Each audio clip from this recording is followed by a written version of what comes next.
جی ناظرین السلام علیکم۔ آج کا ویلاگ ذرا منفرد قسم کا ویلاگ ہے۔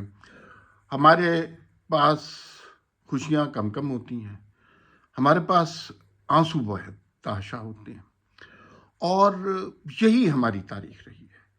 یہی سب کچھ ہم نے دیکھا ہے جب سے ہم بچے سے بڑے، جوان سے بوڑھے ہوئے ہیں، یہی ہمارے پاس ہے۔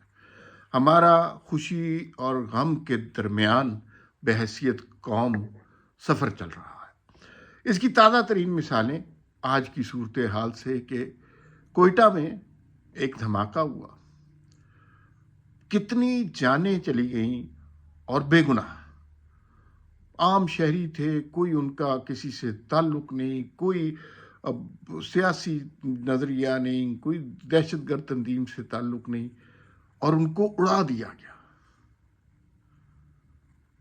اور پتہ نہیں 25-30 اس حساب سے ہم بات کرتے ہیں، یہ نمبر انسانی زندگی کا نمبر بتا رہے ہیں۔ دوسری طرف یہ ہے کہ ہم آج آسٹریلیا سے 22 سال کے بعد جیت گئے ہیں، اور بہت بڑی بات ہے، بہت زیادہ خوشی ہے۔ لیکن خوشی ہمیں ہمیشہ غم کی آمیزش کے ساتھ ملی ہے۔ خوشی ہمیں مکمل ایبسلوٹ ہیپینس کبھی بھی نہیں ملی، تو اس پر ہم بات کریں گے۔ اور تیسرا جو موضوع ہے وہ یہ ہے کہ برسوں کی عبرتناک ٹاؤن پلاننگ کی وجہ سے آج پنجاب، ایون اسلام آباد بری طرح اسموک کا شکار ہے۔ قصور کس کا ہے اور کیوں یہ ہوا، اس کے اوپر ہم بات کریں گے۔ اور وہ جو ہے اسموک ڈپلومیسی، مریم نواز نے ایک نعرہ لگایا تھا، اس کا کیا بنا، اس پر بھی ہم بات کریں گے۔ سب سے پہلے اچھی خبر سے بات شروع کرتے ہیں۔ پاکستان نے میچ جیتا اور سیریز جیتی، اور مدتوں کے بعد ایک تسلسل سے ہم دیکھ رہے ہیں کہ پاکستان فتوحات حاصل کر رہا ہے۔ انگلینڈ کی ٹیم کو ہم نے دیکھا، پہلا میچ اس نے جیتا اور بڑا برا ہرایا، پھر اس کے بعد اچانک اس ٹیم کو کیا ہوا کہ 2 ٹیسٹ میچ انہوں نے جیت لیے، اور ایسے لگ رہا تھا جیسے انگلینڈ کو کھیلنا ہی نہیں آتا۔ وہی ٹیم جس نے 800 رن بنائے تھے وہ اپنی وکٹیں نہیں بچا سکے، اور یہ ساجد اور نعمان، یہ بالر یہیں پہ اویلیبل تھے، یہ کہیں آسمان سے نہیں اترے تھے۔ یہ بیچارے اپنے فرسٹ کلاس میں، پی ایس ایل میں، ہر جگہ کوشش کرتے تھے، کوئی موقع ہی نہیں دیتا تھا ان کو، کوئی ان کی مناسبت سے پچز ہی نہیں بناتا تھا۔ پھر آسٹریلیا گئے تو وسیم اکرم میرے بڑے فیورٹ پلیئر رہے ہیں، لیکن اب ہمیں یہ ریئلائز کرنا چاہیے وسیم اکرم کو کرکٹ چھوڑے ہوئے بہت عرصہ ہو گیا ہے، اور 20 22 24 سال ہو گئے ہیں، تو ان کی باتیں، وہ کامنٹری اچھی کرتے ہیں، لیکن شاید یہ گیم اب ڈیفرنٹ ہو گیا ہوا ہے، ان کی باتیں زیادہ ریلیونٹ نہیں رہی۔ وسیم اکرم نے کہا کہ پاکستان کی ٹیم ایک میچ بھی جیت جائے تو بڑی بات ہوگی، پاکستان کی ٹیم سیریز جیت گئی، بڑی اچھی بات ہے۔ اور جس بری طرح ہرایا ہے، آسٹریلیا کو بھی یاد ہوگا۔ ہم پاکستان ہارتا ہے تو ہم محسن نقوی پہ بڑی تنقید کرتے ہیں، کرنی بھی چاہیے، لیکن پاکستان جیتتا ہے تو اس کا صلہ بھی محسن نقوی کو ملنا چاہیے۔ ٹیم میں تبدیلیاں کی، کپتان بابر اعظم سے ڈر کے ہم بیٹھے ہوئے تھے کہ بابر اعظم کو کچھ ہو جائے گا تو کیا ہوگا، سب کچھ ٹھیک ہو گیا۔ کچھ بابر اعظم اب بیٹنگ کریں، بہترین کریں۔ دنیا میں بڑے بیٹسمین کبھی بھی اچھے کپتان نہیں رہے، ٹنڈولکر اچھا کپتان نہیں رہا، لارا اچھا کپتان نہیں رہا، تو مطلب ضروری تھوڑی ہے کہ بابر اعظم اچھے کپتان ہوں، اچھے بیٹسمین ضرور ہیں، انہیں بیٹسمین کے طور پر کھیلنا چاہیے۔ اور جو شکست دی ہے اس میں رضوان کی جو ہے کارکردگی کو بڑا دخل ہے۔ رضوان نے جتنی بڑے حوصلے، بھائی کرکٹ کے یہ ون ڈے کے میچ میں کسی کپتان میں حوصلہ ہوتا ہی نہیں تھا کہ 4 سلپیں کھڑی کرے فاسٹ بالنگ، اور اسپنر 5واں بالر یوز ہی نہیں کیا، بس فاسٹ بالروں سے کام، بڑا رسک تھا، لیکن وہ رسک کامیاب ہوا۔ بہادر لوگوں کا قسمت بھی ساتھ دیتی ہے، تو یہ پاکستانیوں کے لیے بہت بڑی خوشخبری۔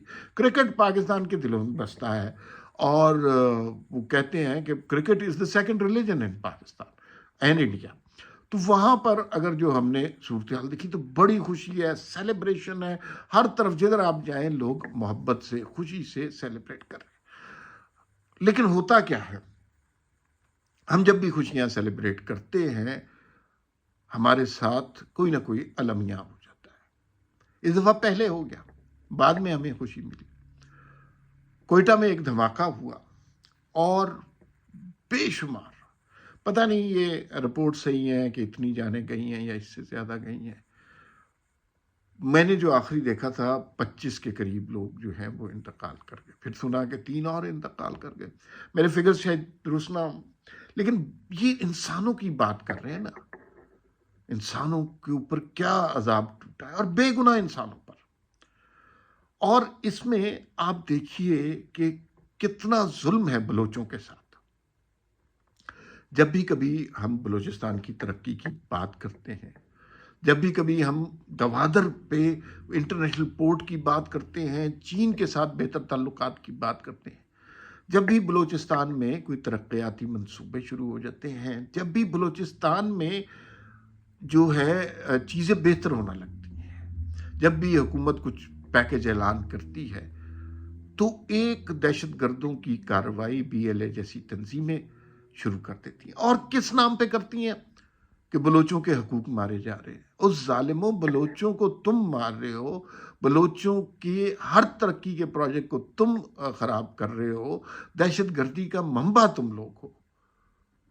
تو تم یہ کہہ کے بلوچوں کو کیسے ورگلا سکتے ہو کہ بلوچ جو ہیں وہ انہوں نے یہ سب کچھ بلوچوں کے حق مارے جا رہے ہیں؟ تو تم لوگ ہو جو بنیادی طور پہ بلوچوں کا حق مار رہے ہو. یہ اب مجھے نہیں سمجھ آتی، حکومت یا ریاست کتنے عرصے سے ہم سن رہے ہیں آپریشن کریں گے، آپریشن کب کریں گے؟ انہیں کرنا چاہیے، انہیں ہمت کرنی چاہیے اور دلیری کے ساتھ اس فتنے کو ختم کر دینا چاہیے. میں بالکل ایگری نہیں کرتا ڈاکٹر ماہرنگ بروچ سے، وہ جو علیحدگی کے نعرے لگاتی رہتی ہیں. آپ پاکستان میں رہ کے اپنے حقوق کے لیے مطالبہ کریں، آواز اٹھائیں، ہم سارے لوگ آپ کے ساتھ ہوں گے. لیکن آپ پاکستان میں رہ کے پاکستان کے خلاف، پاکستان کے اندر دہشت گردی کو پروموٹ کریں، پاکستان سے آزادی کو بات کریں، کوئی آپ کو سپورٹ نہیں کرے گا. جن لوگوں کو ورغلایا جا رہا ہے وہ زیادہ دیر تک ورغلایا نہیں جا سکتا. انہیں یہ احساس ہو جائے گا کہ وہ ریاست سے جنگ نہیں کر سکتے، اور دنیا کا کوئی بھی دہشت گرد گروپ ریاست سے زیادہ طاقتور نہیں ہوتا. یہ بزدلانہ کارروائیاں، غریب عام شہریوں کو قتل کر دینا، یہ آپ کے خیال میں کوئی بڑا کارنامہ ہے؟ یہ بہت بڑا سیکیورٹی لیپس تو ہے، لیکن اس کے پیچھے جو مجرمانہ سوچ ہے وہ آپ کو نظر آتی ہے. اور یہ ہر اس وقت ہوتا ہے جب بلوچستان ترقی کرنے لگتا ہے.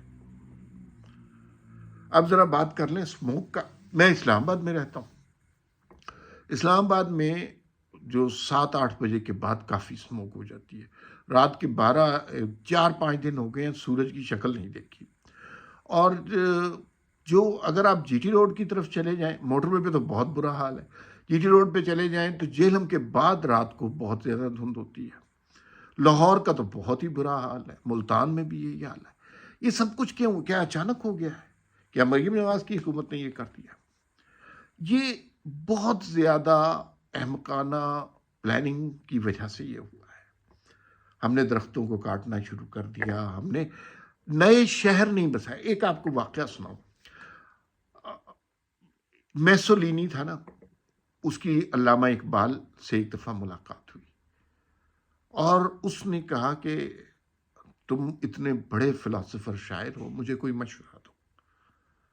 یہ تاریخ میں واقعہ لکھا ہوا ہے. تو میسولینی، علامہ اقبال نے کہا کہ جب بستیوں میں آبادیاں بڑھ جائیں تو وہاں پر سے کچھ دور آبادیاں بنایا کرو، نئے شہر بسا لیا کرو. میسولینی بہت خوش ہوا. اس نے کہا کہ اتنا بڑا سبق تم نے مجھے دیا ہے سویلائزیشن کا. تو علامہ اقبال نے کہا کہ یہ سبق میں نے نہیں دیا، یہ حضور حضرت محمد صلی اللہ علیہ وآلہ وسلم کا فرمان ہے. تو جب ان کا فرمان ہے تو ہم کیا کر رہے ہیں؟ کراچی کی آبادی دیکھیں 2 کروڑ ہوگی، لاہور کی آبادی 1.25 کروڑ، اور اسی شہر کے اندر گنجائشیں بنائی جا رہی ہیں. اس شہر سے آگے پنجاب میں بے انتہا جگہ ہے درختوں کو کاٹ کاٹ کے. اور پھر جو لوگ سوال کریں گے، اس حکومت سے سوال کریں گے، لیکن صرف اسی حکومت کا قصور نہیں ہے. یہ قصور صدیوں کی دہائیوں کی عبرتناک ٹاؤن پلاننگ کا ہے۔ بھارت سے جو اسموگ آتی ہے ان کا بھی قصور ہے۔ مریم نواز نے اسموگ ڈپلومیسی کی آغاز کرنے کا کہا تھا، لیکن وہ خود ملک سے باہر چلی گئی ہیں لالت کی وجہ سے۔